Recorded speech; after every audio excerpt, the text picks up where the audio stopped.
You can either make space for my wife in your room, or you can pack your belongings and leave. My son, Marcus, delivered this ultimatum during the dinner I had meticulously prepared myself. He didn't utter it in hushed tones, he didn't hint at it. He bellowed it at the top of his lungs, in plain sight of everyone, as if he were commanding a subordinate. It was as if my personal space was a commodity open for negotiation, as if I lacked the fundamental right to decline within my own residence. Chantelle, his spouse, sat by his side, a faint, self-satisfied smile gracing her lips, the very smile she employed when she knew her desires would be met. My sister-in-law, Thea, averted her gaze, an uncomfortable expression on her face, but remained silent. My granddaughter Naomi pursed her lips and lowered her head. Not a soul stepped in to support me. Not a word was spoken in my defense. And I, Celeste Stein Vance, a widow of 69 years, a mother who had devoted herself for decades, sat there, feeling an unfamiliar sensation fracture within me. It wasn't sorrow, nor was it fury. It was a moment of profound clarity. For the first time in a considerable span, I perceived the situation for precisely what it was. My son was effectively expelling me from my own chamber, treating me as an inconvenience to be removed. I did not weep. I did not plead. Drawing a deep breath, I placed my cutlery down on the table and, in a voice so composed it astonished even myself, stated, "Very well, Marcus, I shall pack my belongings." The ensuing silence was palpable. Marcus regarded me with bewilderment, as though he had anticipated an outburst of tears or shouting. Chantelle emitted a nervous chuckle. Thea cleared her throat. Naomi's head snapped up in surprise, but I had already risen, carefully refolded my napkin, and was walking towards my room with an erect posture. That evening, while the sounds of their continued presence in the dining room, a facade of normalcy maintained, drifted upwards. I was seated on the edge of my bed, my mobile device in hand. I was not succumbing to tears or paralysis.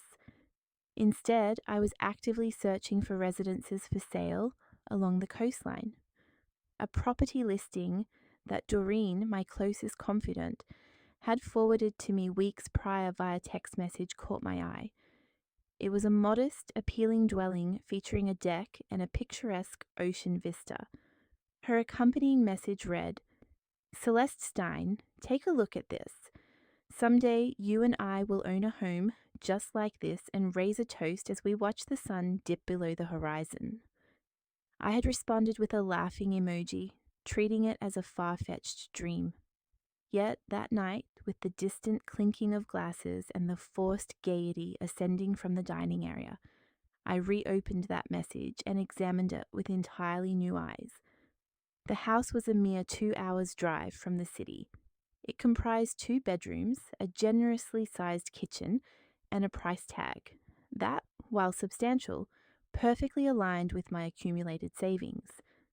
These were funds I had painstakingly gathered over many years spent diligently working as a freelance accountant, years of meticulously setting aside every available dollar after covering the expenses for this very household, years of declining invitations for excursions, for small indulgences, for desires I held for myself, because there was invariably a more pressing need: Marcus's university fees, Marcus's automobile, Marcus's wedding celebration, the rent for Marcus and Chantelle's accommodation when they found themselves financially strained.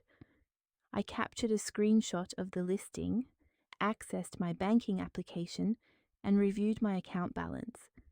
I possessed sufficient funds, more than adequate, and for the first time in decades, I experienced a thought that simultaneously evoked a sense of vertigo and liberation.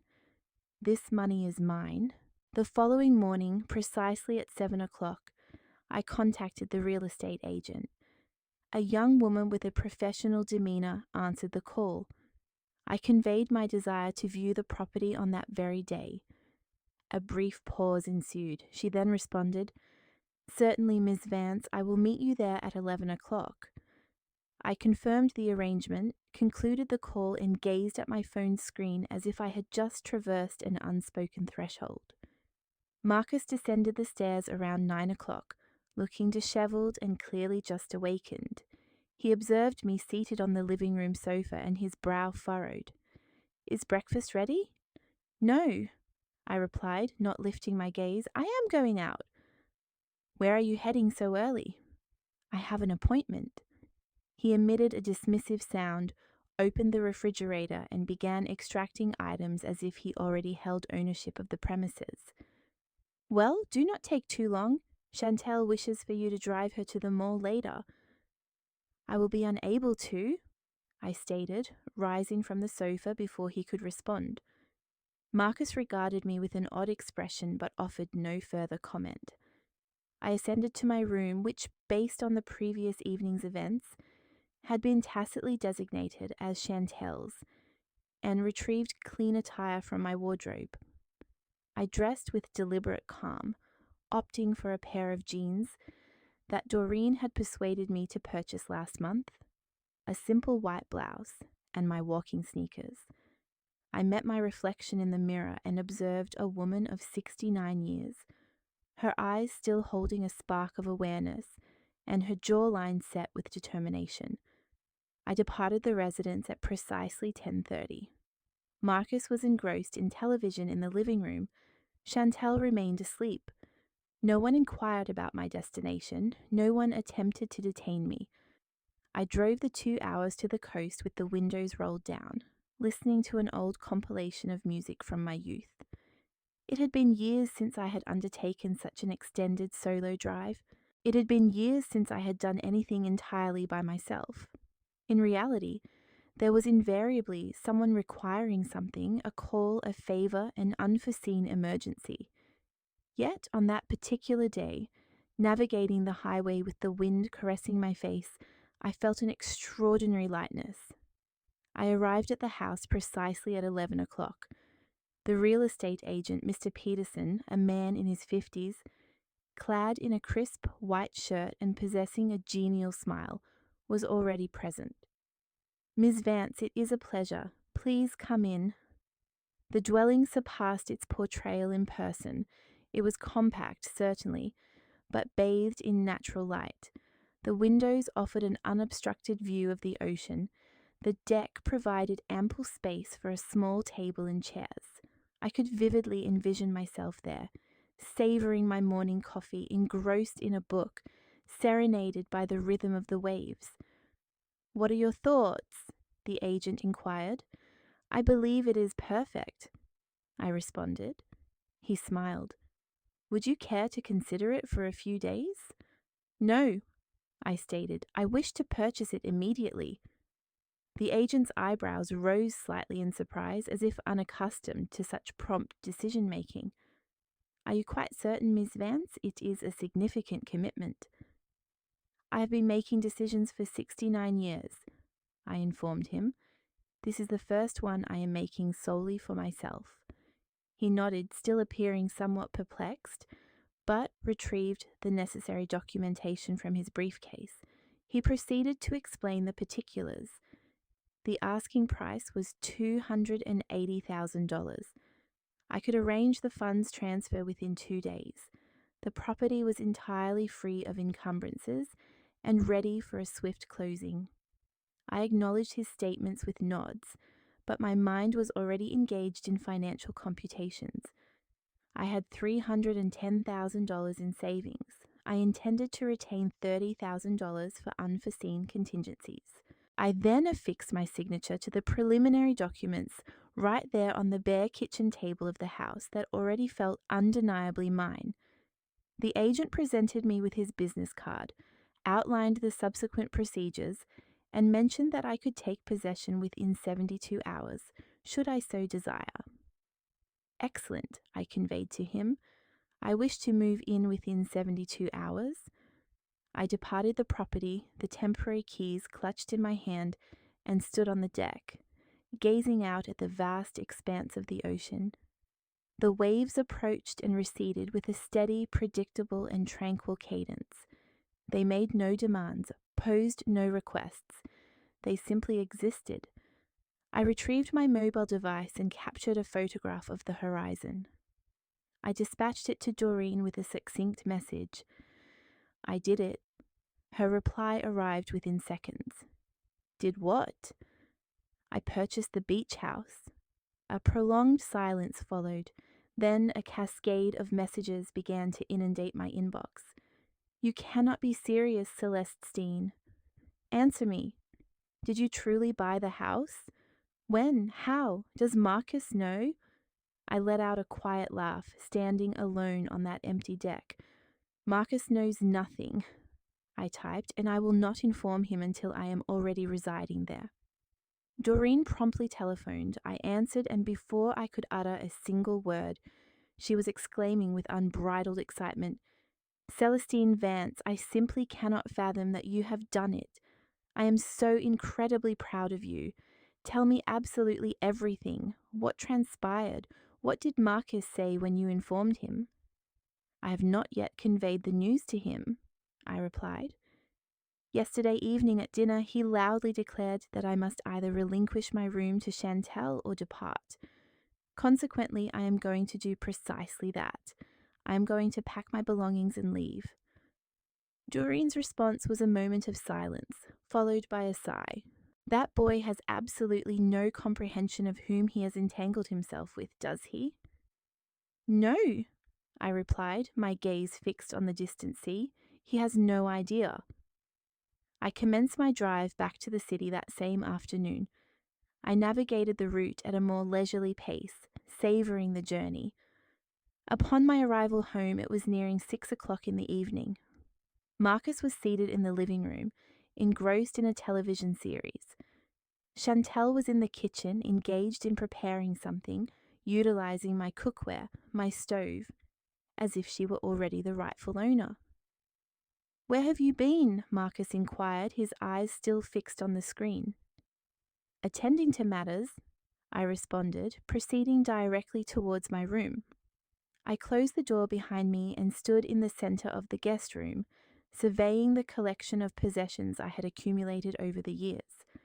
Framed photographs of Marcus as a child, the wristwatch my late husband had presented to me before his passing, the quilt I had acquired during a memorable trip to the Bahamas, the stack of books on the nightstand.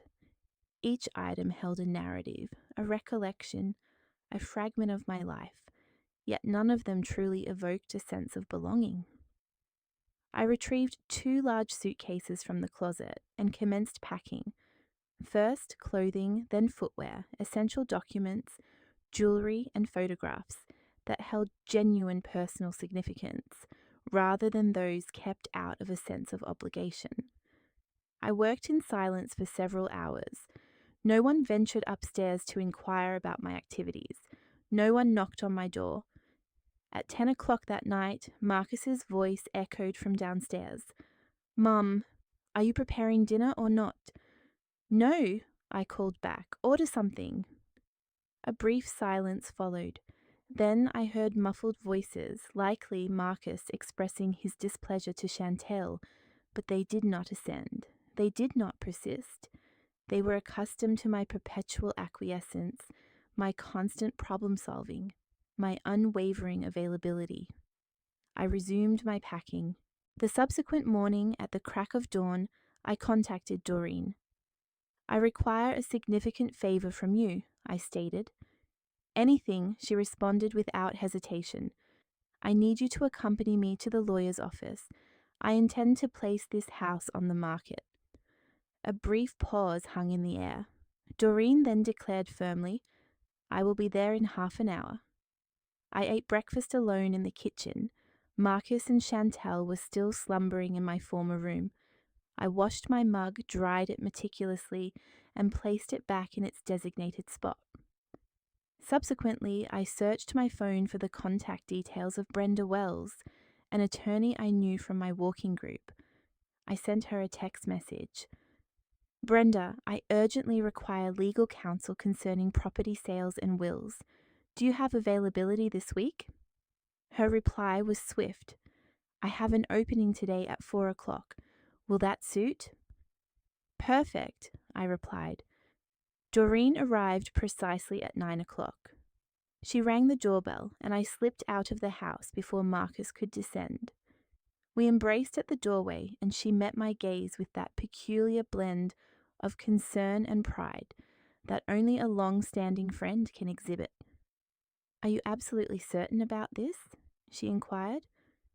More certain than I have been about anything in my entire life, I responded.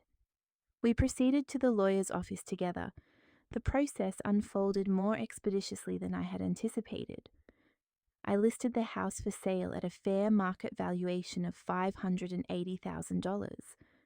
The lawyer explained that at that price and in that locale, it would likely be sold within a month. Excellent, I stated. Doreen accompanied me to a nearby cafe afterward. We occupied a table by the window, and she ordered 2 lattes. And now what? She asked. Now I await the finalization of both transactions, I replied. This house and the beach house, which is practically mine. Once everything is in order, I will depart. No dramatic farewells, no lengthy explanations. I will simply leave. And Marcus? Marcus will have to learn to manage without relying on his mother as a solution to all his predicaments. Doreen offered a smile and raised her cup. I will drink to that. We clinked our coffee cups as if they were the finest champagne flutes. That afternoon, I attended my scheduled meeting with Brenda. Her office was modest, yet impeccably organized, filled with legal volumes and meticulously labeled files. She greeted me with a firm handshake and offered me a glass of water.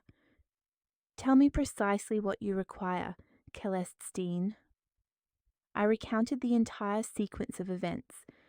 The dinner, Marcus's outburst, the purchase of the beach house, and the decision to sell the current residence. She listened attentively, refraining from interruption, and jotted down notes in her pad. Upon my conclusion, she placed her pen on the desk and regarded me with a serious expression. Does Marcus have any awareness of any of this? No, I replied, and I have no intention of informing him until the matter is concluded. Understood, Brenda stated. Legally, he is under no obligation to be privy to any of your financial decisions. The house is registered in your name. Your savings are exclusively yours. You are not currently married. You are not obligated to apprise him of your financial transactions. It is all in order. Brenda continued, however, I do need you to consider a crucial aspect. What if Marcus reacts unfavorably? What if he attempts to initiate legal action or lay claim to something? Let him try, I declared. I owe him nothing. I provided for him for 42 years. That is more than sufficient. Brenda nodded. In that case, we will proceed with utmost diligence. I will prepare a document clearly delineating your assets as exclusively yours and stipulating that any future transfers will be executed solely at your discretion. I will also update your will. My will? Indeed, because should any unforeseen event occur, I want you to retain complete autonomy over the distribution of your assets. Is there anyone besides Marcus? My granddaughter Naomi, I responded. She has always possessed a distinct quality. She has consistently treated me with genuine affection, devoid of any sense of obligation. Excellent. We will certainly include her. I departed that office experiencing a sensation I had not felt in years, a profound sense of control. Control over my life, my finances, and my future. The subsequent days within the familiar confines of the house were peculiar. I continued with my routines, preparing meals, cleaning, performing the tasks I had always undertaken. However, a subtle shift had occurred. I no longer did so out of habit or obligation. I did so with the conscious awareness that each passing day represented one less day spent in that particular setting. Marcus and Chantal had seamlessly integrated themselves into my room, behaving as if it had always been their own. Chantel had taken it upon herself to reorganize the closet, relocate the furniture, and arrange her clothing where mine had once resided. Marcus offered no commentary. He neither inquired about my comfort sleeping in the guest room nor expressed concern about my emotional state. He simply assumed I had accepted my relegated position. One afternoon, while I was occupied in the kitchen preparing dinner, Chantel descended the stairs, clutching a handwritten list. "Celestine," she announced without preamble, "I require you to go to the grocery store and procure these items. Marcus and I are hosting some guests on Saturday." She presented me with the list. I scanned the contents: premium wine, artisanal cheeses, select meats, desserts from a specialized bakery. The total expenditure for these items easily surpassed $250. "And who," I inquired without lifting my gaze from the paper, "will be remunerating for this?" Chantel regarded me as if the question were utterly nonsensical.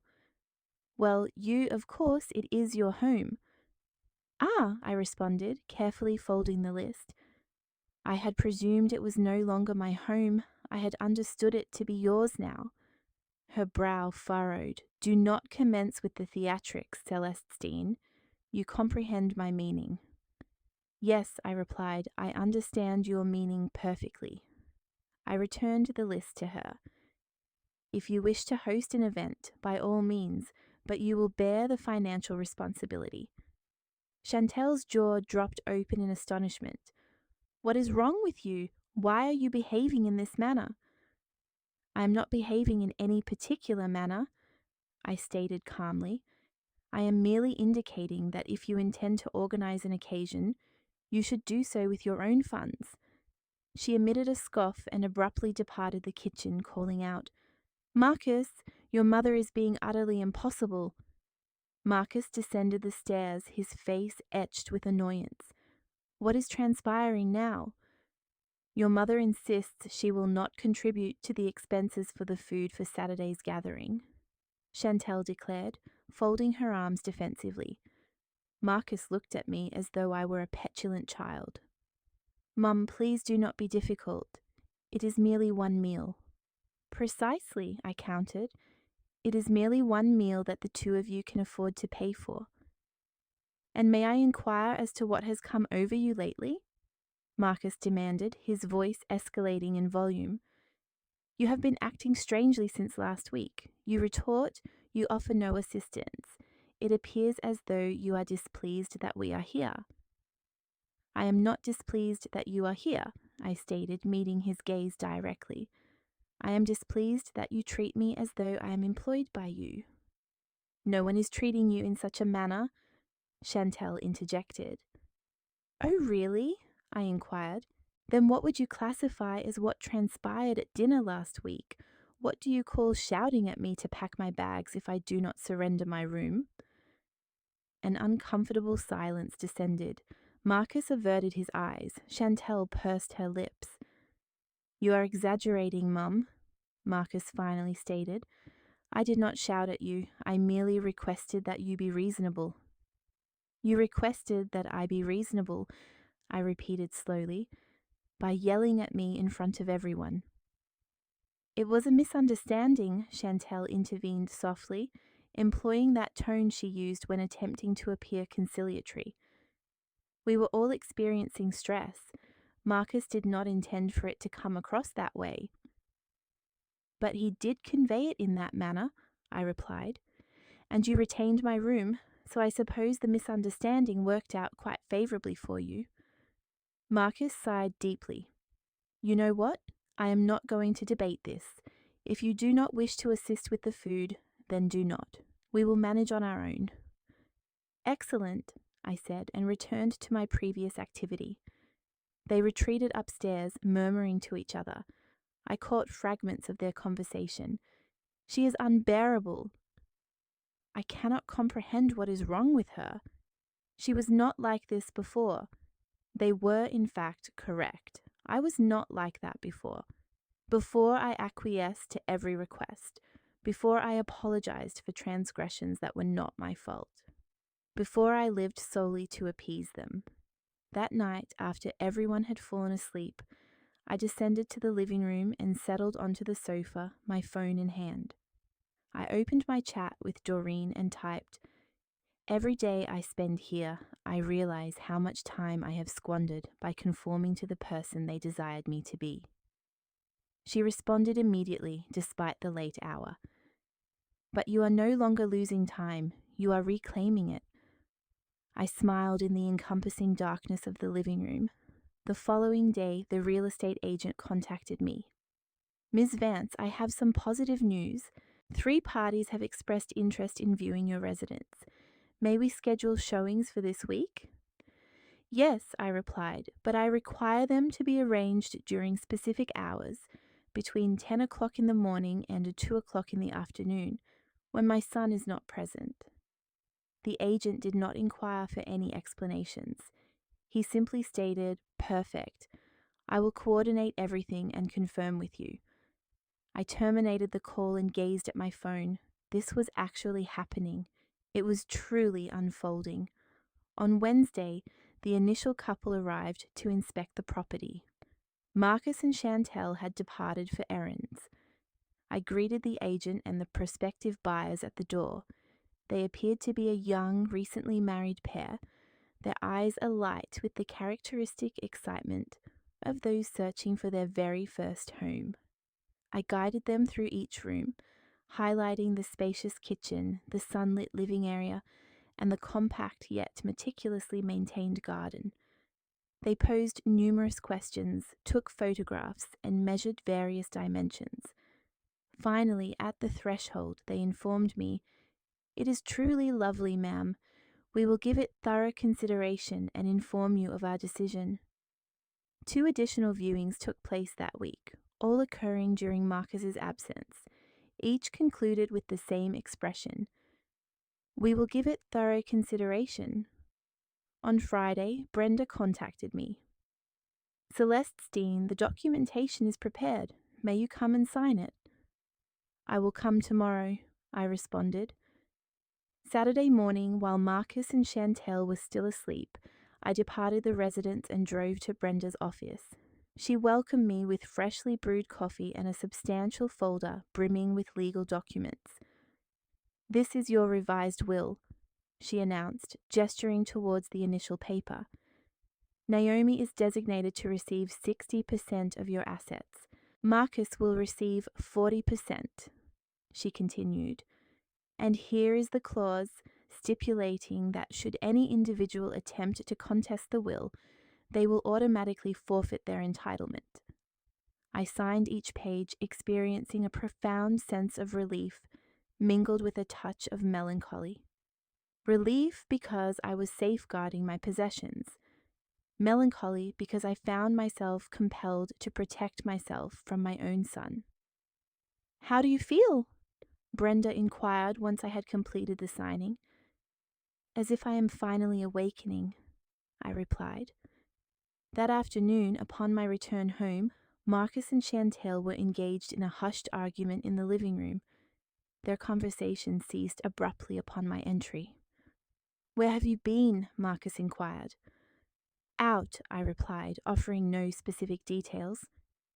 "Out where?" Chantel insisted, her tone suggesting a need for resolution. He regarded me with a measure of suspicion but did not press the issue further. Chantel, however, adopted that particular expression she displayed when formulating a plan. "Celestine," she began, her voice remarkably sweet, "we need to discuss something of significant importance with you." I settled into the armchair opposite them. "What is it?" "We have received an eviction notice from our apartment," Chantel stated directly. "The landlord intends to sell, and we must vacate within 2 weeks." "I am sorry to hear that," I responded. "Are you already in search of alternative accommodation?" "Well," Marcus began, "we had thought we might stay here for a period. After all, there is ample space." "Precisely," Chantel concurred. "It would not be permanent, merely until we secure other arrangements. A few months, perhaps." I met her gaze, then shifted my attention to Marcus. Both looked back with that familiar blend of anticipation and entitlement, masked as a genuine need. No, I stated unequivocally. What? Marcus inquired. What do you mean, no? You cannot remain here. Mom, Marcus implored, his voice rising. We are your family. Are you just going to cast us out onto the street?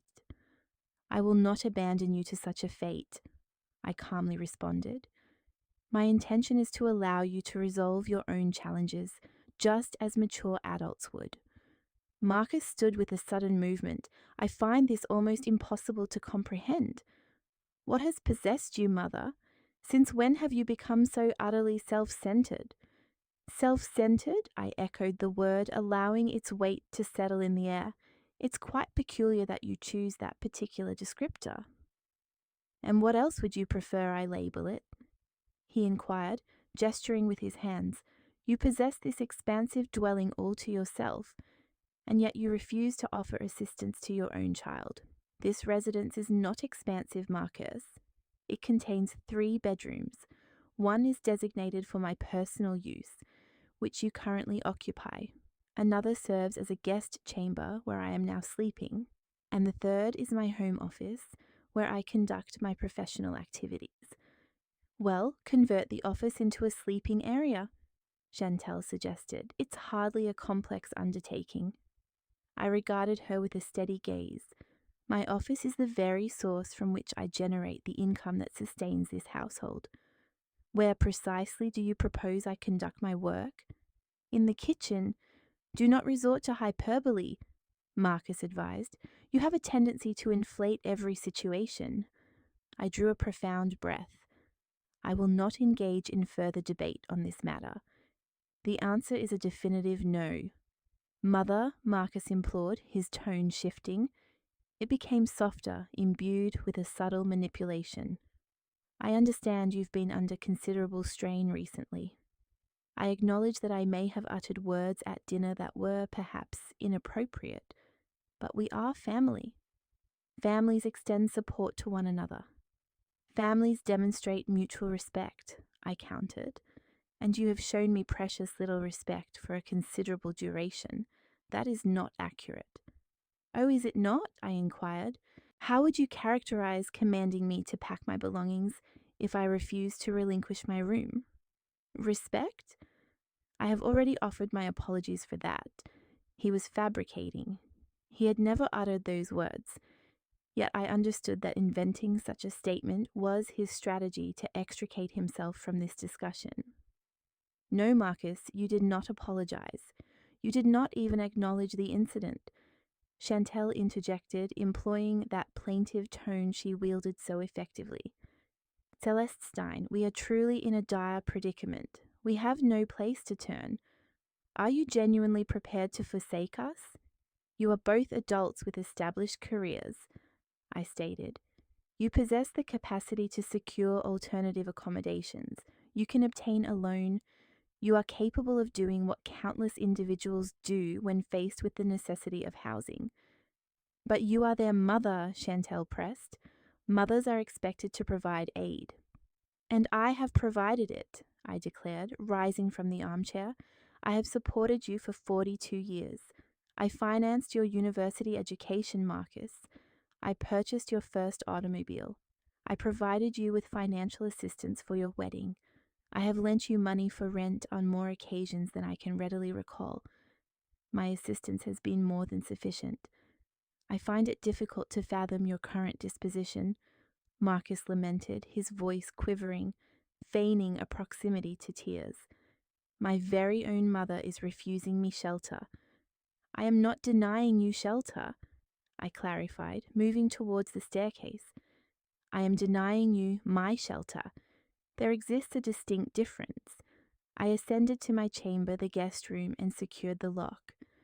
I could discern Marcus and Chantel conversing below, their voices escalating in volume. I managed to catch fragments of their discourse, terms such as ungrateful, selfish, a heartless elderly woman.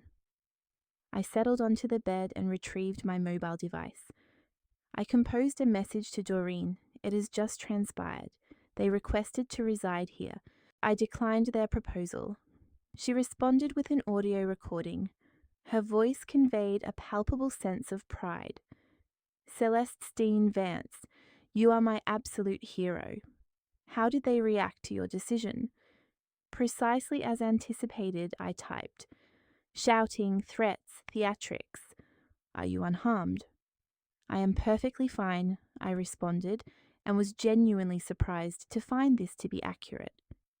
That evening, Marcus and Chantel departed without informing me of their destination.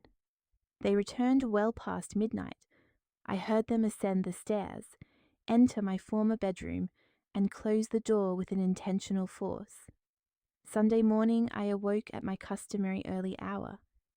I descended to the kitchen and prepared coffee solely for my own consumption. I no longer prepared meals for everyone.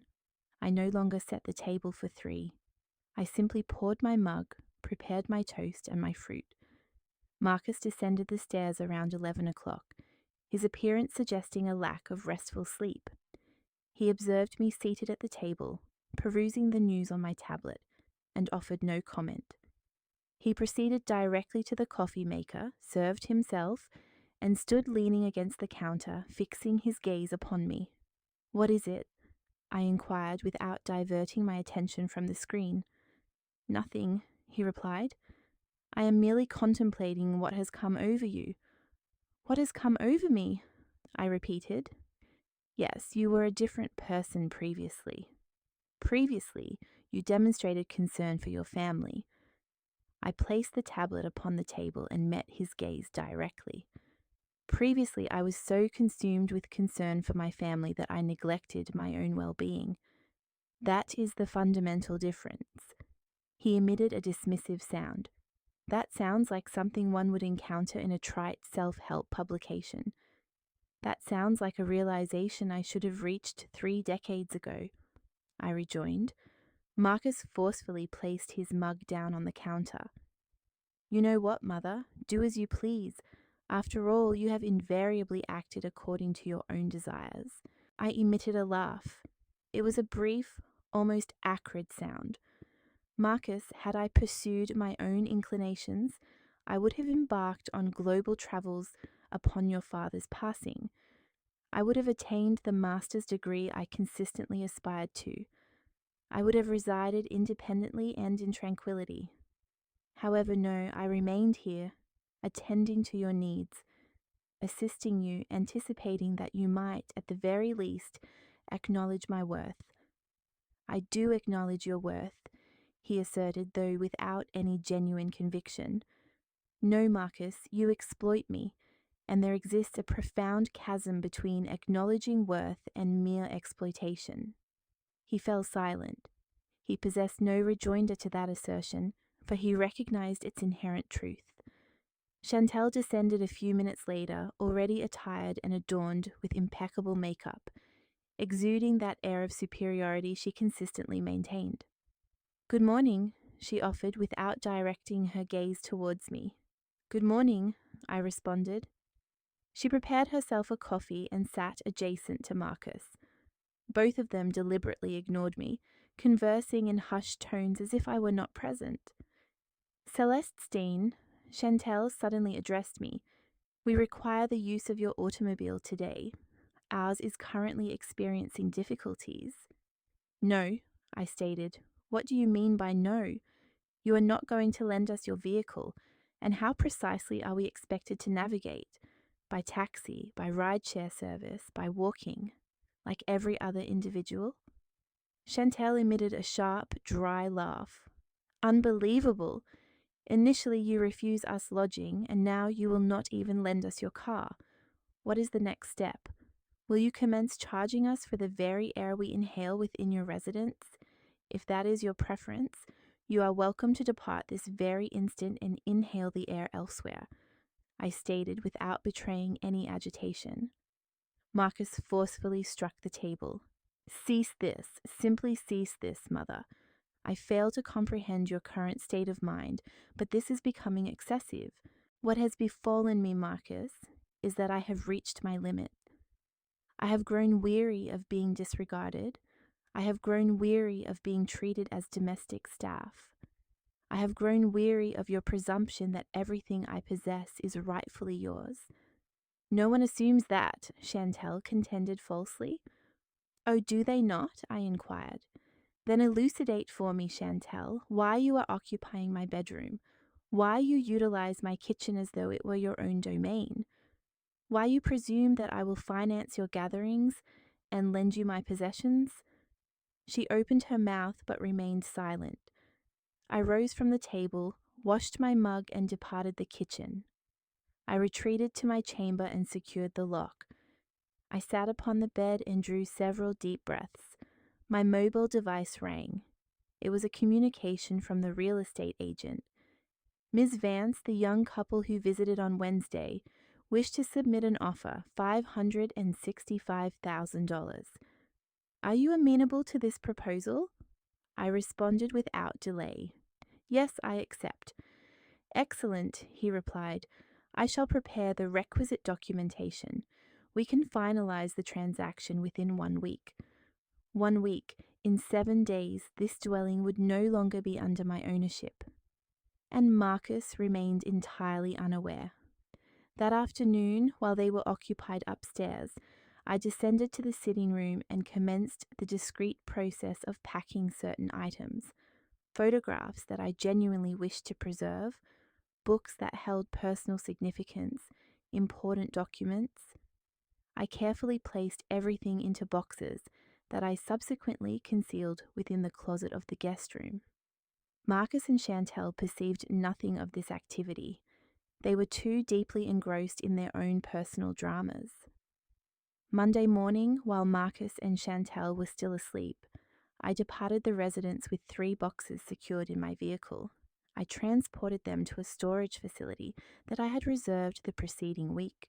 It was a modest space, adequate for storing essential items until my permanent relocation to the beach house. The employee at the storage facility kindly assisted me with registering my name and provided me with the keys. Are you relocating a substantial number of belongings? She inquired with a pleasant demeanor.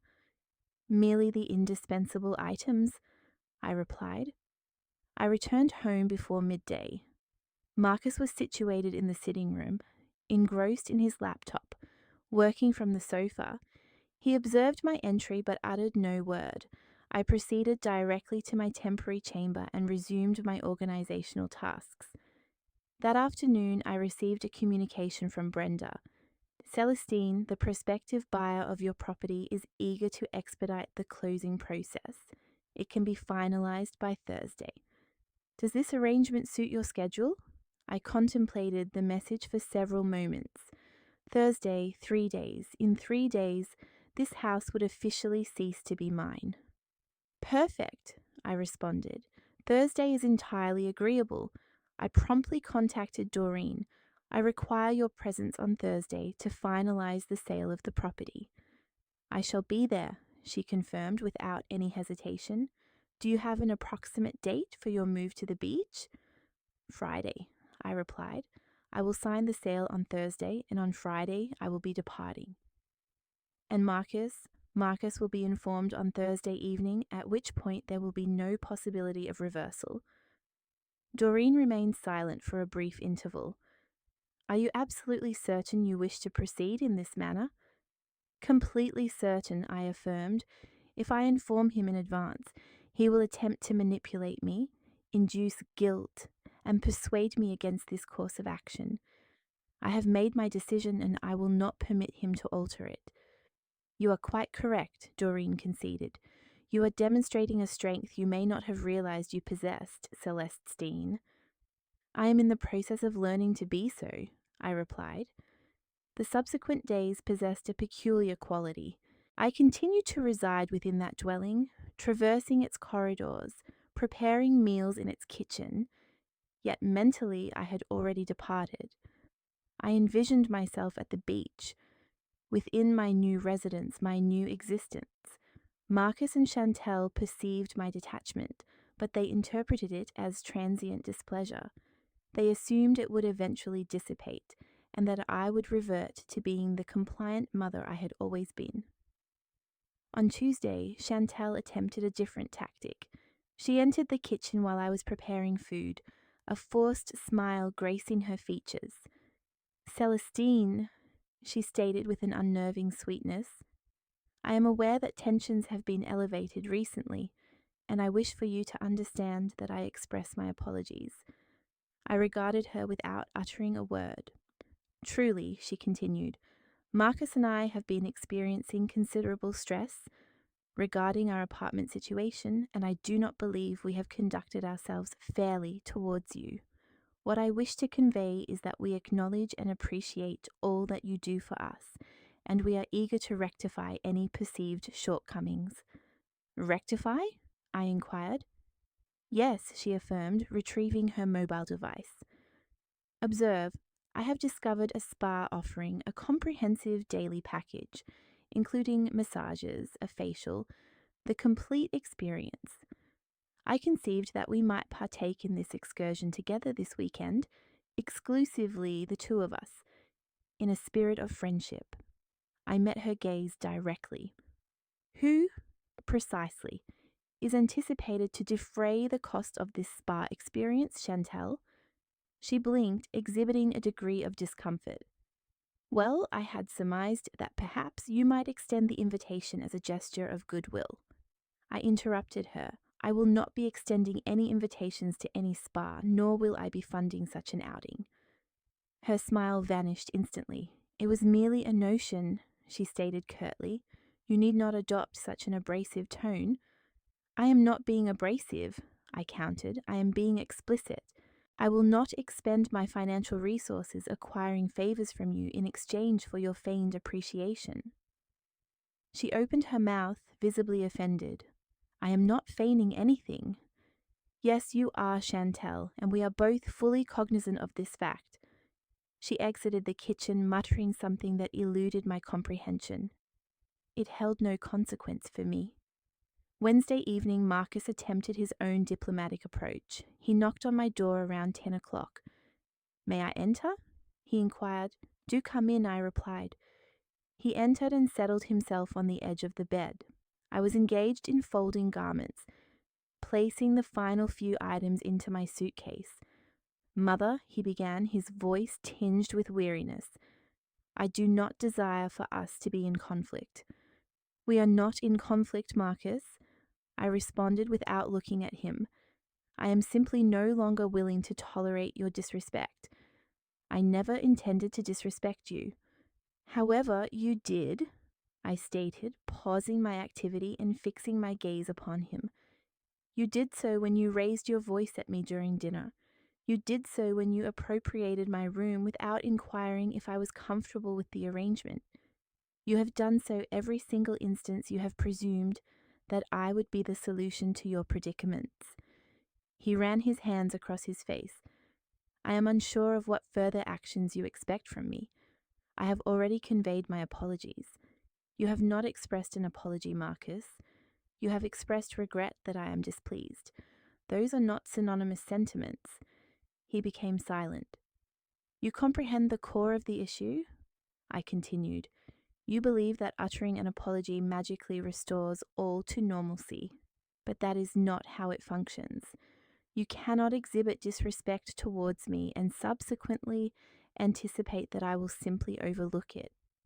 It was not my intention to cause you distress, he stated, and for the first time his words carried an authentic resonance.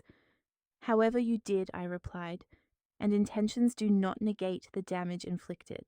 He nodded slowly. What measures can I take to rectify this situation? Nothing, Marcus. It has progressed beyond the point of rectification. He regarded me with a look of bewilderment. What does that signify?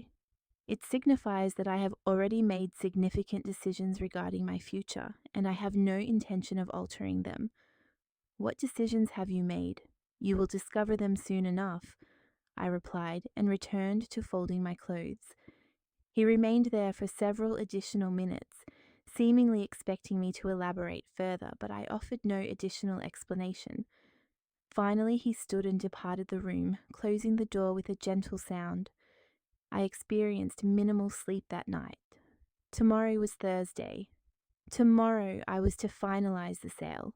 Tomorrow everything would undergo a transformation. I awoke at an early hour, meticulously selecting my attire: black trousers, a white blouse, my pearl earrings. I desired to present myself well, to feel composed for this pivotal moment. I descended to the kitchen and prepared coffee. Marcus and Chantel were still slumbering. I left a note on the table indicating that I was attending to some personal matters. Returning this afternoon, Doreen arrived to collect me precisely at 9 o'clock. I entered her vehicle, and before igniting the engine, she regarded me with a serious expression. "Ready?" "More than ready," I responded. We proceeded directly to the office of the closing attorney. The prospective buyer was already present, a gentleman in his mid-30s, accompanied by his wife. We exchanged formal greetings and took our places around the notary's table. The attorney proceeded to read through all of the documents in that characteristically monotonous tone employed by legal professionals. He elucidated the terms, the conditions, and the stipulated dates. The buyer was offering a sum of $565,000. The transaction was scheduled for completion on this very day. I had until Sunday to vacate the premises entirely. "Any questions?" the attorney inquired. "None whatsoever," I replied. I signed each page sequentially. My signature, Celeste Steen Vance, meticulously inscribed in cursive, marking the conclusive chapter of an era. Upon completion, the attorney presented me with a check, the sum of $565,000. I held it in my hands, experiencing the palpable weight of newfound liberty. Doreen gently squeezed my hand beneath the table. We departed the office around midday. Doreen embraced me on the street. "You accomplished it," she declared. "You truly accomplished it?" "Yes," I replied, and was surprised to find tears welling in my eyes. These were not tears of sorrow. They were tears of profound relief. "Would you care for lunch before we return?" Doreen inquired. "Yes," I agreed. "I wish to celebrate." We proceeded to a small restaurant we both favored, one offering a picturesque view of a park. We ordered white wine and pasta. We raised our glasses in a toast to new beginnings. "When precisely do you intend to inform him?" Doreen inquired. "This evening," I replied, "upon my arrival home. Would you prefer that I accompany you?" "No," I stated. "I must undertake this task independently." I arrived home around 5 o'clock in the afternoon. Marcus's vehicle was parked outside. I drew a deep breath before opening the door. I entered the residence and discovered Marcus and Chantel in the sitting room, engaged in watching television. They looked up upon observing my arrival. "Where have you been?" Marcus inquired. "Attending to matters," I replied, placing my bag on the dining table. "What matters?" Chantel pressed. "Mine," I responded simply. She directed that familiar look of irritation towards me, but offered no further comment. I ascended to my room and remained seated on the bed for several minutes, mentally preparing myself for the impending revelation. At 7 o'clock, I descended once more. Marcus was in the kitchen preparing a sandwich. Chantel remained in the sitting room, engrossed in her mobile device. "Marcus, Chantel," I announced from the kitchen doorway. "I need to speak with both of you." Marcus placed the knife he was holding on the counter. "Regarding what?" "Kindly join me in the sitting room." They both followed me, their expressions a mixture of curiosity and annoyance. We took our seats, they on the sofa, I in the solitary armchair. I drew a deep breath and spoke with a clear, resolute voice. "I have sold the house." An absolute silence descended upon the room. Marcus stared at me as if he had failed to comprehend my words. Chantel blinked several times. "What did you say?" Marcus finally managed to ask. "I said that I have sold the house. I signed the official documents this morning. The new proprietors are scheduled to take possession on Sunday." Marcus sprang to his feet abruptly. What? You cannot do that. I have already done so, I replied with unwavering calm. This is my home, he exclaimed. I grew up in this house. You cannot sell it without consulting me. This property is registered in my name, Marcus. I am under no obligation to consult you regarding any aspect of it. Chantel also rose to her feet. Wait, and where precisely are we expected to reside? That is your concern, not mine, I responded. Our concern? Marcus repeated, incredulity evident in his tone. Mother, you have effectively rendered us destitute. You were already in a state of destitution here a week ago when I informed you that you could no longer remain. You simply refused to believe me. This cannot possibly be occurring, Chantel declared, pacing back and forth. This must be some sort of jest. It is not a jest, I stated. You have until Sunday to collect your belongings. No, Marcus vociferated. I refuse to accept this. I will seek legal counsel. I will contest the sale. You are welcome to attempt that, I replied.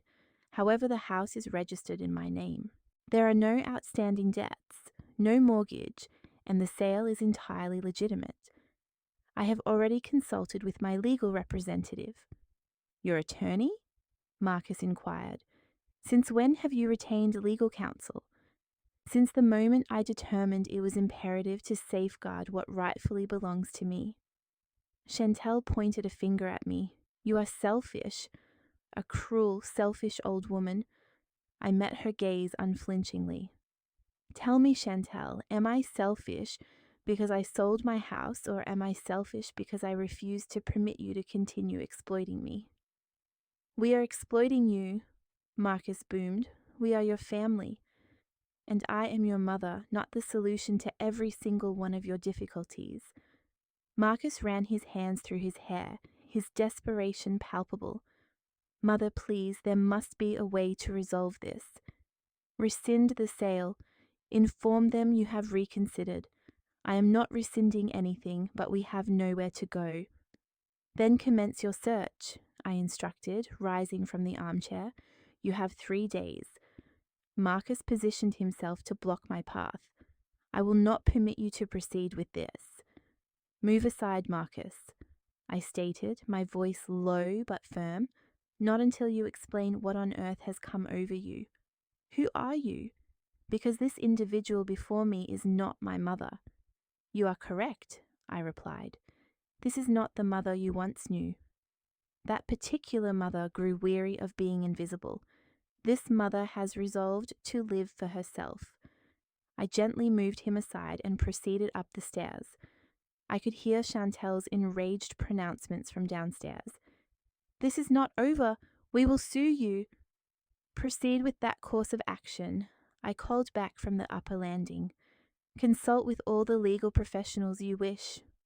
I entered my room and locked the door. I sat on the bed and waited for my heart rate to subside. I had done it. I had conveyed the truth to them, and the sky had not plummeted. My phone rang. It was a message from Doreen. Did you inform them? Yes, I replied. How did they react? Precisely as anticipated, vocalizations of outrage, threats, and dramatic displays. Are you all right? I am perfectly fine, I stated, and I was genuinely surprised to find that this was indeed the case. I did not sleep well that night. I could hear Marcus and Chantel engaged in a heated argument well into the night, their voices fluctuating between intense anger and palpable panic. At one point, I overheard Chantel weeping. Marcus placed a telephone call, presumably to a legal advisor, but from what I could discern, they conveyed the same information I already possessed. The sale was legally sound. Friday morning, I descended to the kitchen at an early hour. Marcus was already present, seated at the table with a mug of cold coffee before him. He had prominent dark circles beneath his eyes, and his hair was disheveled. Mother, he said upon seeing me, we need to have a conversation. We conversed yesterday, I replied, pouring myself some coffee. No, a genuine discussion without any raised voices, please. I sat opposite him. Speak. I acknowledge that I was in the wrong, he stated, gazing into his mug. I recognize that I uttered deplorable sentiments. I understand that I treated you poorly. Yes, you did, and I am truly sorry. I looked into his eyes, searching for a genuine sense of remorse. I found only desperation.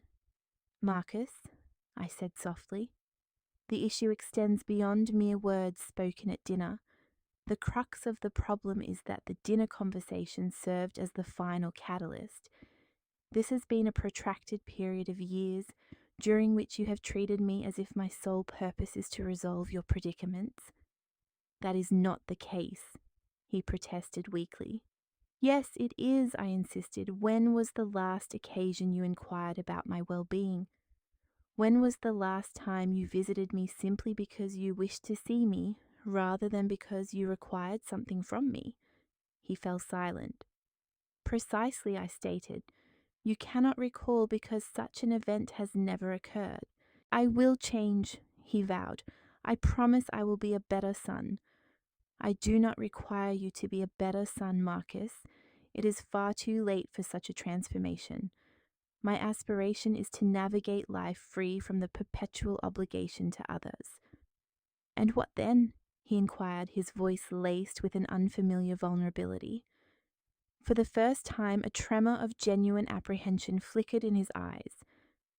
Whatever adults do, I responded, they figure it out.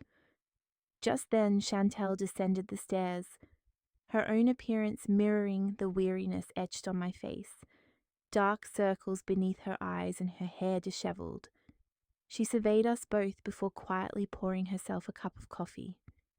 A palpable tension permeated the house that Friday, an unbroken silence. Marcus and Chantal spent the majority of the day confined to their room, engrossed in phone calls, scouring for residences, conversing with prospective landlords, and orchestrating the upheaval of their modest existence. I, meanwhile, continued my methodical packing, each item I placed aside a tangible step toward my liberation. Mid-afternoon, my phone chimed with an incoming call from an unknown number. Miss Vance, a youthful female voice announced. Yes, speaking, I confirmed. It's Naomi, Grandma, your granddaughter. She identified herself. Naomi, the sole member of this family who had ever extended me genuine warmth. Hello, my dear, I replied, my voice softening unconsciously. Grandma, she began, a note of concern threading through her tone. My father informed me you've sold the house. Yes, Naomi, I have. It's quite true. A brief silence ensued before she responded. Good, that's good. Her affirmation, delivered with such unexpected decisiveness, surprised me. Yes, good, she reiterated. I overheard what my father said to you at dinner last week. I was present, remember? A wave of embarrassment washed over me, coupled with a surge of indignation, leaving me speechless. What you've done is the right thing, Grandma, Naomi continued, her voice firm. You deserve to live your own life. You deserve to be treated with respect, and if my father won't afford you that, then you absolutely deserve to walk away. Tears welled in my eyes as I managed, Thank you, my love, my voice catching. Where are you heading? She inquired. I've purchased a small cottage on the coast, I disclosed. It's quiet, with a magnificent view of the ocean. That sounds lovely, she mused. It is, I confirmed. May I come visit? She asked, her voice tinged with timidity. Whenever you wish, Naomi. You will always be most welcome. After concluding my call with Naomi, I retreated to my room, gazing out the window. Her affirmation had been a much-needed embrace after days of emotional frigidity. At least one person in this family truly understood. Saturday dawned under a canopy of clouds. I rose early and resumed my packing. 4 fully packed suitcases and 6 sealed boxes now stood ready.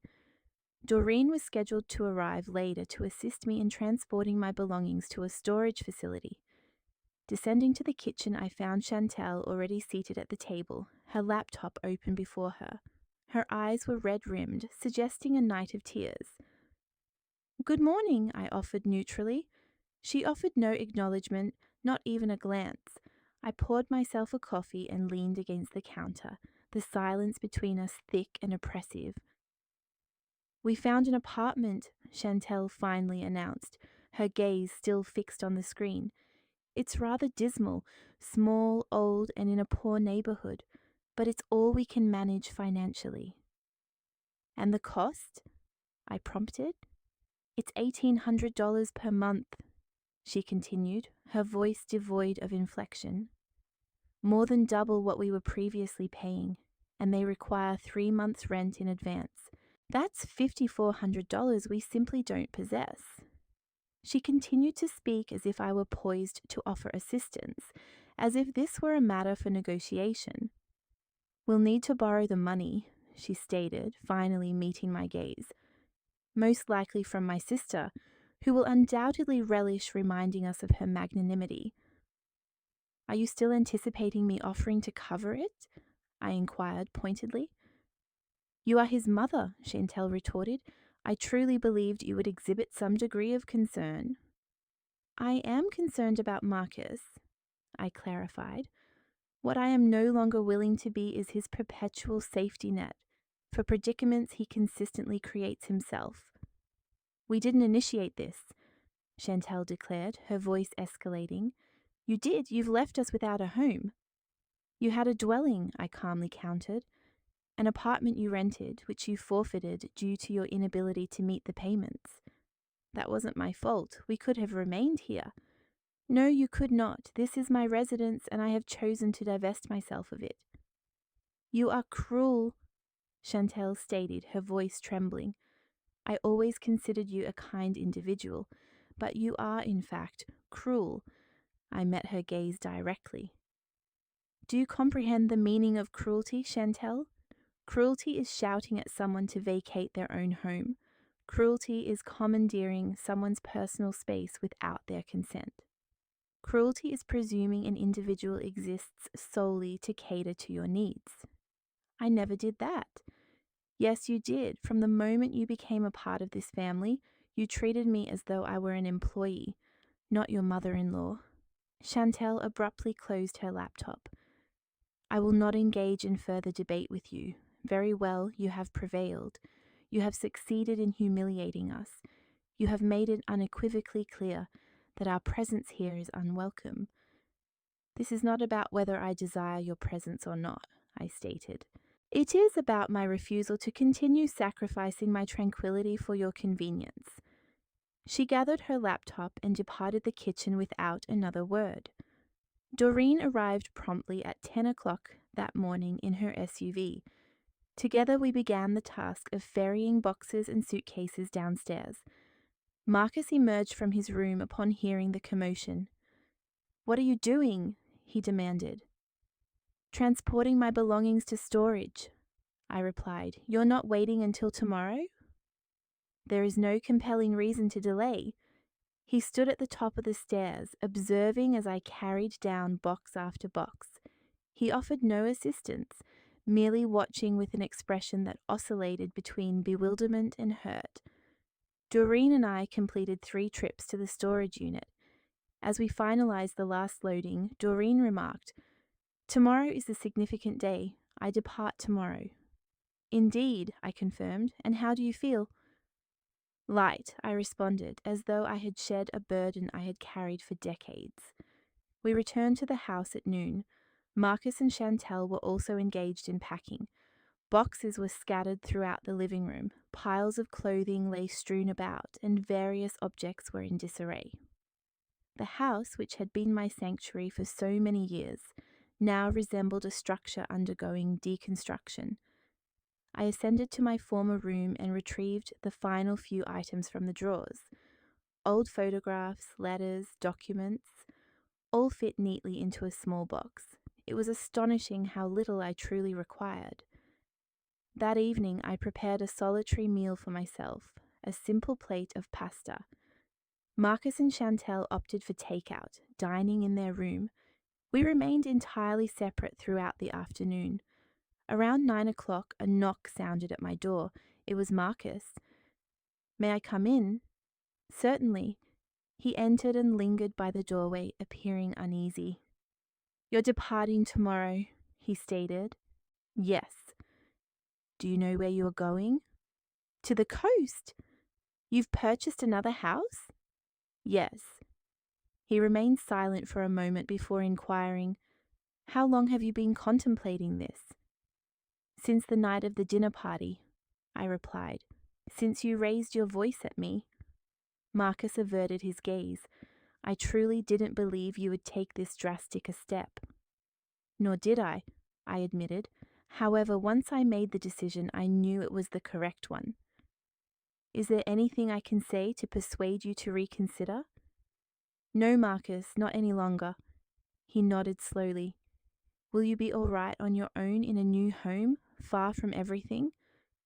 "I will be better than ever," I stated with conviction. "And us?" "You will both need to learn to manage without my constant presence." Marcus ran a hand over his face. He was silent for such an extended period that I briefly thought he had departed unnoticed, but he remained leaning against the wall. "I apologize for my failure to meet your expectations," he finally murmured in a low voice. I observed him detecting an element of genuine vulnerability I hadn't witnessed in years. "I too am sorry for many things, Marcus," I replied. "I regret not establishing firmer boundaries much sooner. I regret allowing you to treat me in this manner for so long. I regret mistaking love for self-sacrifice." He looked up. "You no longer love me." "I do love you," I assured him. "You are my son, and my love for you is unconditional, but I will no longer permit that love to be destructive to my own well-being." Marcus nodded, his eyes glistening. "I'm not certain I can ever truly forgive you for this." His words stung, but not with the same paralyzing guilt as before. They simply inflicted the discomfort that accompanies an unvarnished truth. "That is perfectly acceptable, Marcus," I stated. "Your forgiveness is not what I require. My peace is what I need." He exited the room, gently closing the door behind him. That night, I experienced a profound and uninterrupted sleep, a luxury I hadn't afforded myself in weeks. There was no lingering anxiety, no bouts of insomnia, no restless tossing and turning, questioning the validity of my actions. I knew with absolute certainty that I had made the right choice. Sunday dawned bright and clear. I awoke at 6 o'clock, showered, donned comfortable travel attire, and carried my final 2 suitcases to the door. Marcus and Chantal were still asleep. Doreen arrived precisely at 7. We loaded the suitcases into her SUV. I then re-entered the house for one last perusal. I walked through each room, recalling the living room where Marcus had taken his first tentative steps, the kitchen where I had prepared countless meals, the yard where my late husband used to leisurely read the newspaper on Sunday mornings. Every corner held cherished memories, yet none of them beckoned me to remain. I ascended to what had been my bedroom. Chantal had completely redecorated it. She had replaced the curtains, rearranged the furniture, and hung new artwork.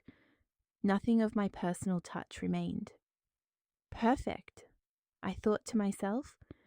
Descending the stairs, I found Marcus in the living room. He had awakened and stood there in his pajamas, appearing as though he hadn't slept at all. "You're leaving now?" he inquired. "Yes." "May I have your new address?" "I intend to provide it to Naomi," I replied. "If she chooses to share it with you, that will be her prerogative." Marcus's jaw tightened. "Is this how things are to be from now on?"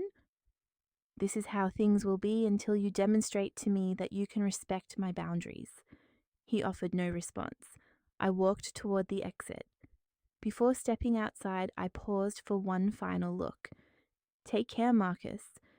"You too, Mum," he replied, his voice breaking. I left the house, closing the door softly behind me. I did not look back. There were no tears, only a long, profoundly liberating exhale. Doreen waited for me in the SUV, her face alight with a wide smile. Ready for your new life? More than ready, I affirmed. We embarked on the 2-hour drive to the coast, the air filled with music, laughter, and excited plans for our new dwelling. Doreen would be staying with me for the weekend to assist with the initial settling in. We arrived at the beach house around 10 o'clock in the morning.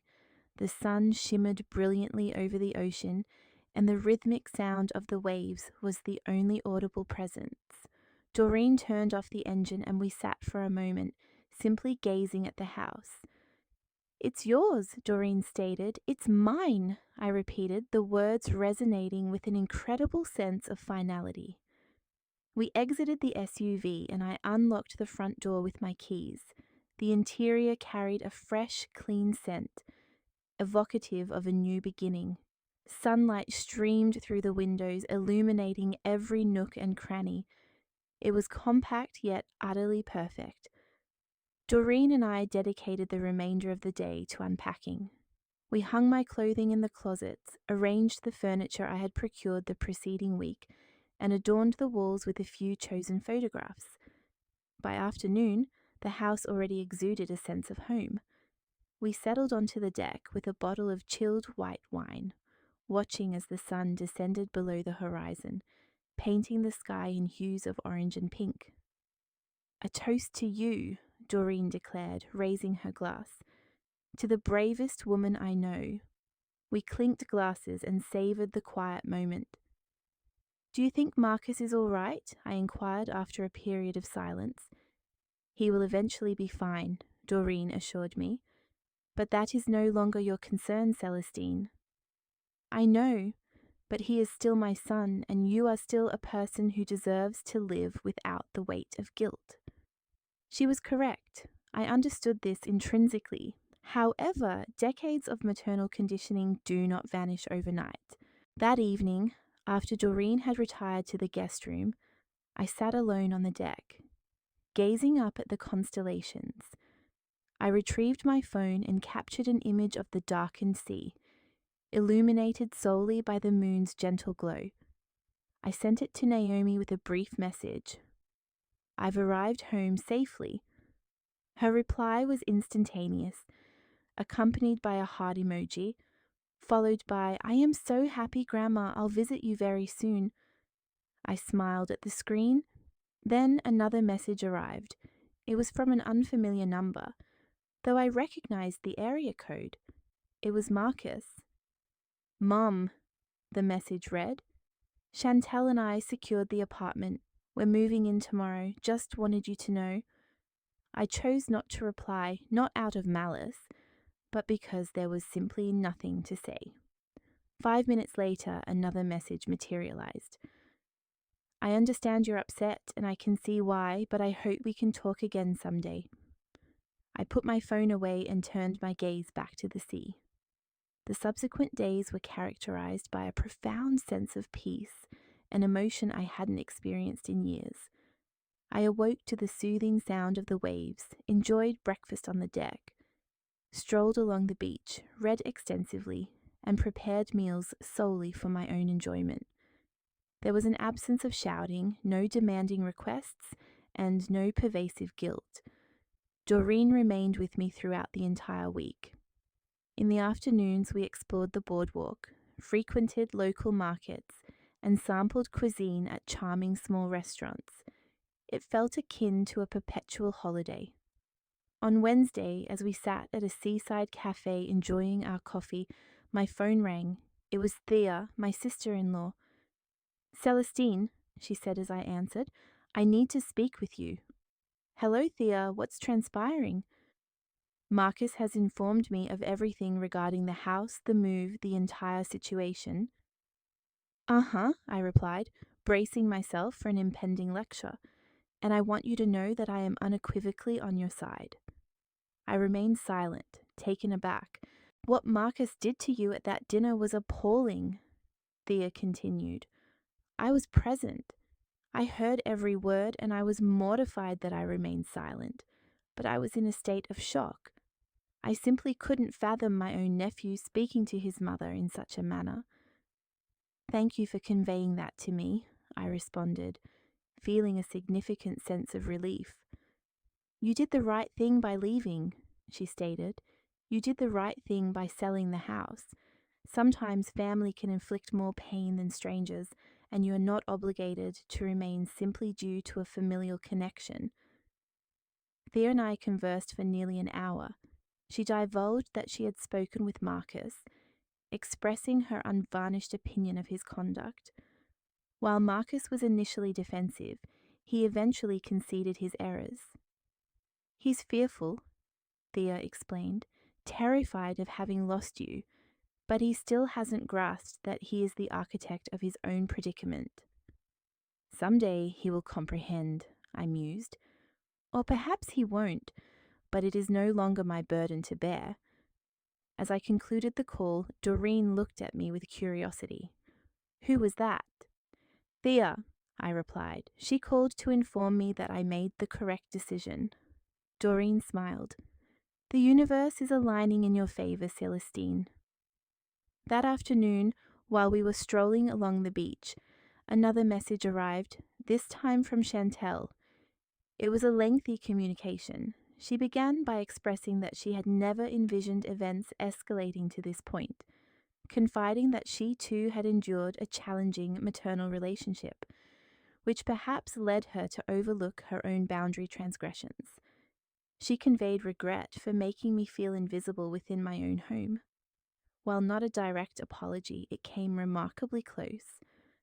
"I don't know if Marcus and you can mend things," she concluded her message, "but I want you to know that I understand your reasons for leaving." I read the message 3 times, then presented it to Doreen. "Are you going to respond?" she inquired. "Not at this moment," I replied. "I require time to process." Doreen nodded understandingly. "You have all the time in the world." On Friday, Naomi initiated a video call. Her face appeared on the screen, radiating a joyous smile. "Grandma," she exclaimed, "you look absolutely wonderful. You appear so happy." "I feel happy," I confirmed. I angled my phone to showcase the breathtaking ocean vista from the deck. She gasped with delight. "It's magnificent, Grandma. I'm so incredibly proud of you." "Thank you, my dear, and how are you?" "I'm well," she replied. "I assisted my father with the move yesterday. The apartment is compact, but it's clean. I believe they will manage." "I am relieved to hear that." "Dad has been inquiring about you," Naomi mentioned hesitantly. "He's uncertain whether to call or grant you space."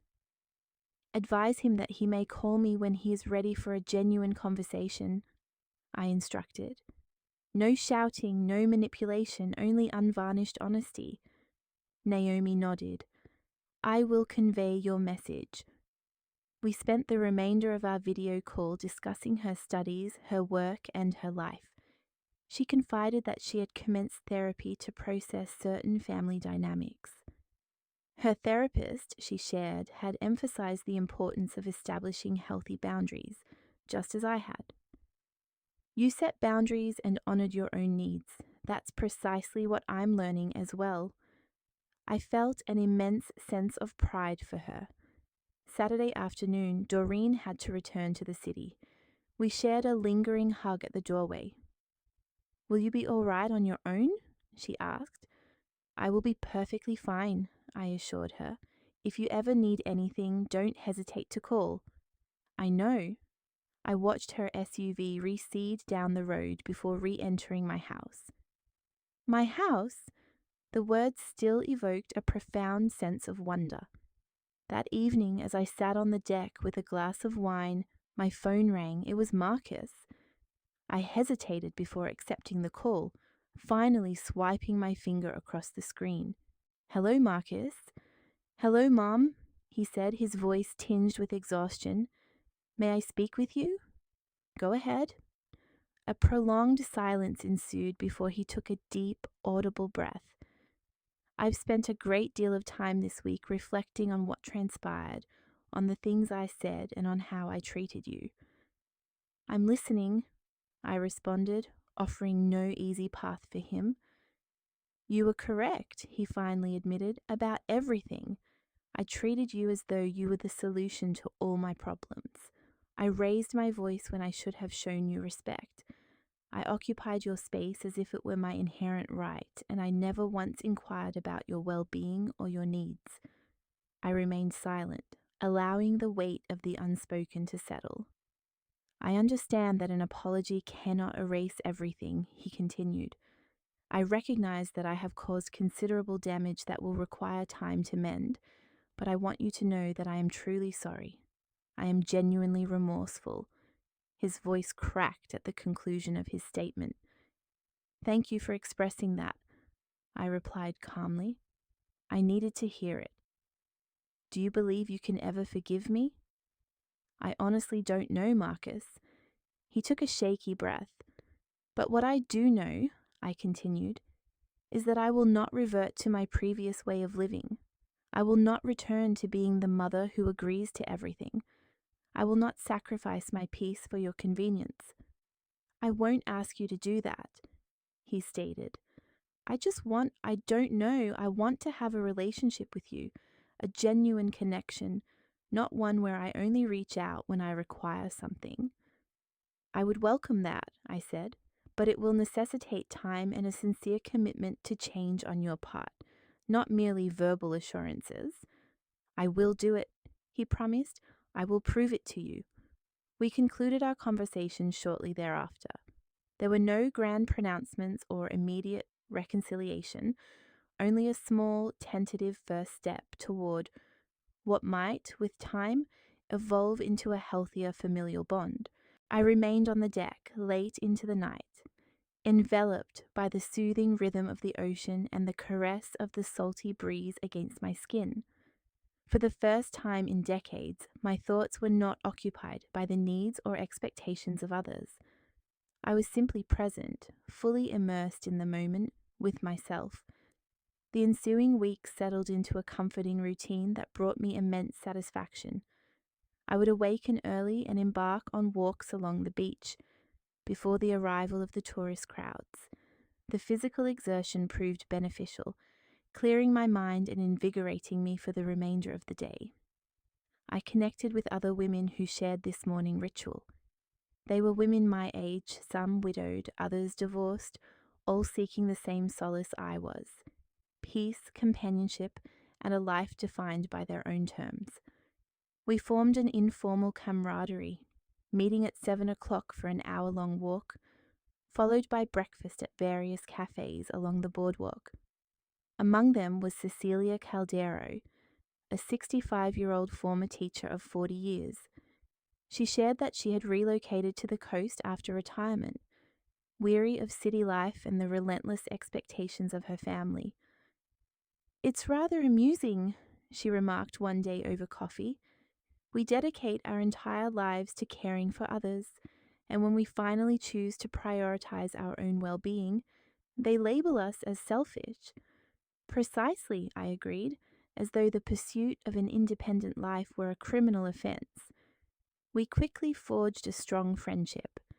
Cecilia introduced me to her social circle, women who gathered for card games on Tuesdays, attended yoga on Thursdays, and hosted lively dinner parties on Saturdays.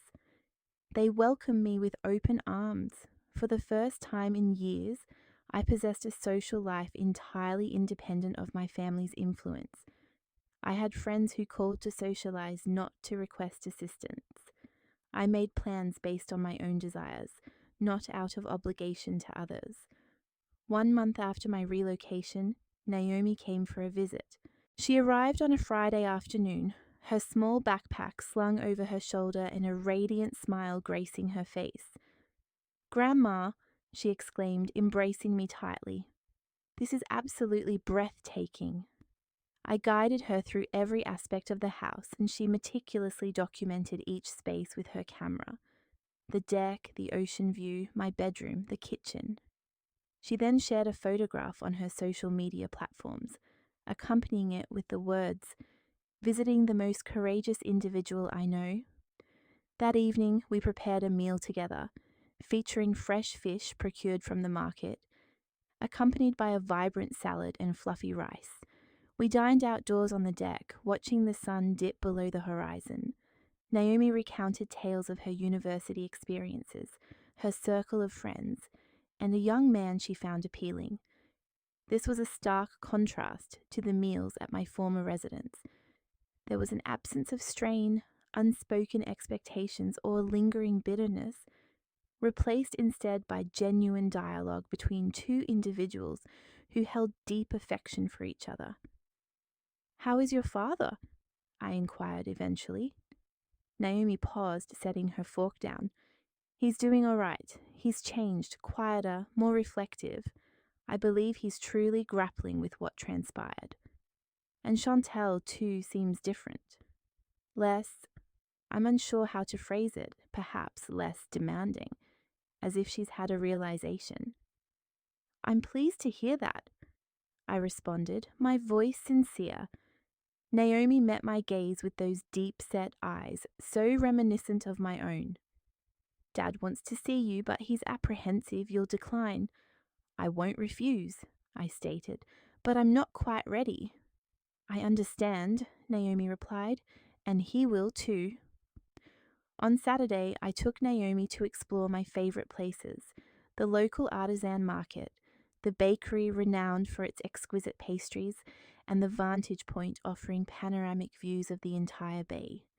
She became as enamored with the town as I had been. "I could envision myself living here," she remarked as we strolled along the boardwalk. "It's so tranquil, so lovely. Whenever you desire, my dear, there will always be a room awaiting you." Naomi departed on Sunday afternoon. Our farewell was marked by a prolonged embrace. "Take excellent care of yourself, Grandma, and never let anyone diminish your worth for prioritizing your own well-being."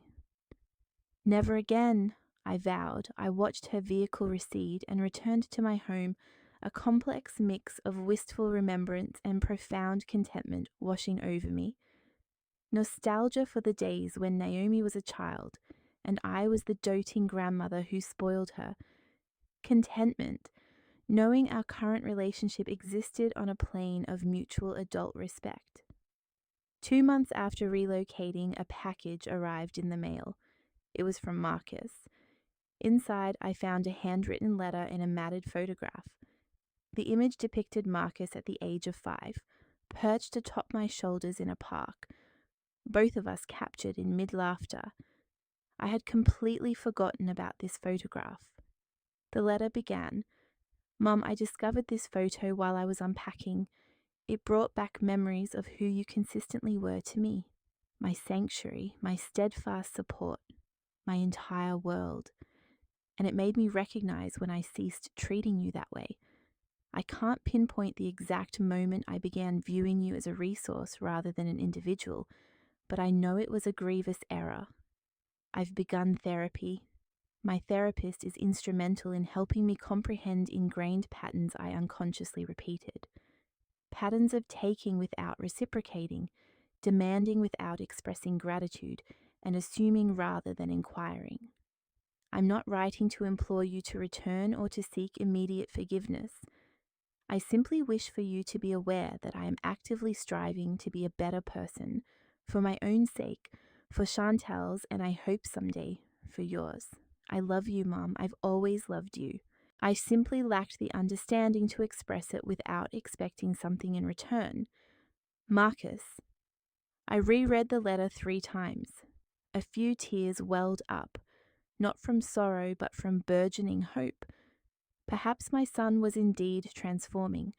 Perhaps stepping away had been the most beneficial action I could have taken, not solely for myself, but for him as well. I photographed the letter and forwarded it to Doreen. Her response was, "Genuine headway, but maintain your vigilance." She was correct. True transformation was a gradual process. 3 months after my move, I hosted a modest get-together at my residence. I extended invitations to my circle of friends, from the boardwalk, Doreen, who journeyed from the city, and 3 other women I had befriended through my yoga classes. We prepared food, shared laughter, savoured wine, and exchanged stories. Each of us carried a similar narrative. Women who had expended so much of themselves that they had lost sight of their own identities. Women who had finally resolved to reclaim their lives. A toast to those who dared, Cecilia declared, lifting her glass. To those who declared enough is enough, to those who chose tranquility over guilt. We all joined in the toast. The resonant sound of clinking glasses mingled with cheerful laughter and the rhythmic murmur of the ocean. Later that evening, after all my guests had departed, I sat alone on the deck, a cup of tea warming my hands. I retrieved my phone and opened my notes application. I wrote, "Today marks 3 months since my relocation, 3 months since I made the most challenging yet essential decision of my life. 3 months since I ceased living for others and commenced living for myself. And what I have discovered is this: I am not selfish for cherishing myself. I am not an inadequate mother for establishing personal boundaries. I am not unkind for safeguarding my inner peace. I am human. I am a woman who merits dignity, respect, and serenity." And finally, after 69 years, I comprehended this truth. I set aside my phone and gazed out at the dark expanse of the sea, its surface shimmering under the moonlight. Marcus now contacted me once a week. These were brief exchanges, devoid of any requests, simply inquiries about my well-being. A degree of awkwardness still persisted between us, but a new element had emerged: mutual respect. Chantal sent me flowers for my birthday, accompanied by a card inscribed with, "Happy birthday, Celestine. I hope you are well." It was a small yet significant gesture. Naomi visited me monthly. Our bond had deepened to an unprecedented level, and I, Celestine Vance, continued to awaken each morning to the soothing symphony of the sea. I continued to savor my coffee on the deck. I continued to walk along the beach with my newfound companions. I continued to construct a life that was entirely my own. One morning, as I ambled along the shoreline with bare feet, feeling the cool, damp sand between my toes, I reflected on all I had relinquished and all I had gained. I had left behind a dwelling filled with cherished memories, but devoid of respect. I had shed a version of myself that existed solely for the purpose of serving others. I had relinquished the burden of guilt that had been instilled in me, and in its place, I had acquired peace. I had attained dignity. I had reclaimed precious time for myself. I had cultivated genuine friendships. I had forged a life that was unequivocally mine. The sun began to ascend above the horizon, adorning the sky with breathtaking hues. I paused, captivated by the sheer beauty, feeling completely immersed in the present moment. A wave gently washed over my feet. I smiled. At long last, after so many years dedicated to the care of others, pondering their needs, their desires, and how I could assist them, I was finally posing the most crucial question: what do I require? What do I yearn for? How can I nurture myself? And the answers were both simple and profound. I need peace. I desire freedom. I can support myself by choosing me. I took out my phone and captured a selfie, the sunrise painting a vibrant backdrop behind me. My hair was disheveled by the breeze. My face was free of makeup. The lines etched upon it were a testament to 69 years of life, yet my eyes radiated a luminescence I hadn't witnessed in decades. I sent the photograph to Naomi with a message: "Good morning from paradise." She responded with heart emojis, followed by, "I love you, Grandma. You are my inspiration." I put my phone away and continued my walk, for that was precisely what I was doing now, progressing forward towards the life I rightfully deserved, towards the peace I had long sought. Finally, After decades of being a mother, a wife, a caregiver, a rescuer, after years of being everything to everyone except myself, I was the one making the choices about whom to nurture, and I had chosen to prioritize my own well-being. Did you appreciate my narrative? And from which city are you listening? Let's connect in the comments section. If you found enjoyment in the story, your support through a super thanks would be greatly appreciated, enabling me to continue sharing similar tales. Thank you immensely for your thoughtful encouragement. I eagerly anticipate your reflections on the story. On your screen, you'll find 2 new life narratives that come highly recommended. My channel offers a wealth of additional content. Please remember to subscribe.